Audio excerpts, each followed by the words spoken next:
अस्सलामुअलैकुम वरहमतुल्लाहि वबरकातुह। इयत्ता 7वीं, विषय मराठी, तीसरी कविता आला पाऊस, पार्ट 2। बच्चों, आज के इस वीडियो में इंशाल्लाह हम इस नज़्म के प्रश्नोत्तर देखेंगे, सवालों के जवाबात। वीडियो शुरू करने से पहले एक रिक्वेस्ट, अगर आप इस चैनल पर नए हैं तो चैनल को सब्सक्राइब कर लें। इसके लिए नीचे दिए हुए लाल बटन पर क्लिक करें और आने वाले बेल आइकन को ज़रूर दबाएं। और हाँ, वीडियो अच्छा लगे तो अपने दोस्तों में ज़्यादा से ज़्यादा शेयर करें और कमेंट बॉक्स में ज़रूर बताएं। चलिए शुरू करते हैं। बिस्मिल्लाहिर्रहमानिर्रहीम। प्रश्न क्रमांक 1, 1-2 शब्दांत उत्तरे लिहा। क्रमांक 1, अगणित दिवे कोठे लागले आहेत? उत्तर, छपराखाली. क्रमांक 2, रंगावली कशी सजली आहे? उत्तर, थेंबांचे ठिपके जोडून.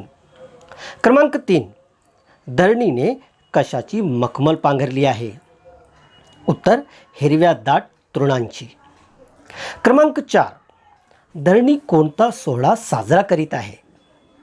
उत्तर, वर्षा ऋतूचा. प्रश्न क्रमांक 2, पुढील शब्दांसाठी कवितेत कोणते पर्यायी शब्द आले आहेत ते लिहा. क्रमांक 1, पावसाचे थेंब. उत्तर, येवले दिवे. क्रमांक 2, हिरवे दाट गवत. उत्तर, मखमल. क्रमांक 3, रांगोळी. उत्तर, ठिपके ठिपके थेंब. क्रमांक 4, थेंबांचा टपटप आवाज. उत्तर, संगीत धुन. प्रश्न क्रमांक 3, पुढील अर्थाच्या ओळी कवितेतून शोधून लिहा. क्रमांक 1, पावसाचे एकसारखे पडणारे थेंब रांगोळीसारखे दिसत आहेत. त्यात इंद्रधनुष्यांचे रंग मिसळलेले आहेत. उत्तर, ठिपके ठिपके थेंब जोडून रंगावली सजविती, रांगोळीत या इंद्रधनुचे रंग कसे पसरती. क्रमांक 2, छपरावर पडणाऱ्या पावसाच्या थेंबाचा आवाज म्हणजे संगीताची धून आहे. जणू काही पाऊस छपरावर तबला वाजवतो आहे.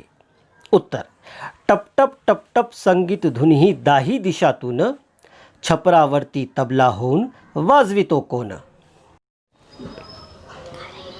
ऋतूंची वैशिष्ट्ये सांगणारा तक्ता पूर्ण करा.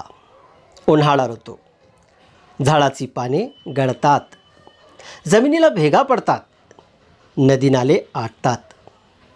पावसाळा ऋतू, पाऊस पडतो, सृष्टी हिरवीगार होते, नदी नाले भरभरून वाहतात. हिवाळा ऋतू, हवेत गारवा असतो, शेतात पिके डोलतात, शेकोटी पेटवली जाते. प्रश्न क्रमांक 1, पुढील नामांना कवितेत आलेली विशेषणे शोधा. दिवे, रंग, तृण, पखरण, सोहळा. दिवे, अंगणीत येवले. रंग, हिरवा.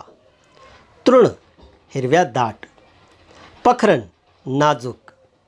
सोहळा, दिव्य. प्रश्न क्रमांक 2, पुढील शब्दांसाठी शेवट समान असणारे कवितेतील शब्द.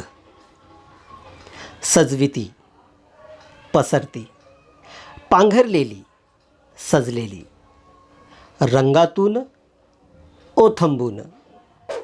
बच्चों, उम्मीद करता हूँ आज का ये वीडियो आपको अच्छे से समझ में आ गया होगा. इंशाल्लाह इसी तरह से अगले वीडियो में फिर से मुलाकात होगी. तब तक के लिए शुक्रिया.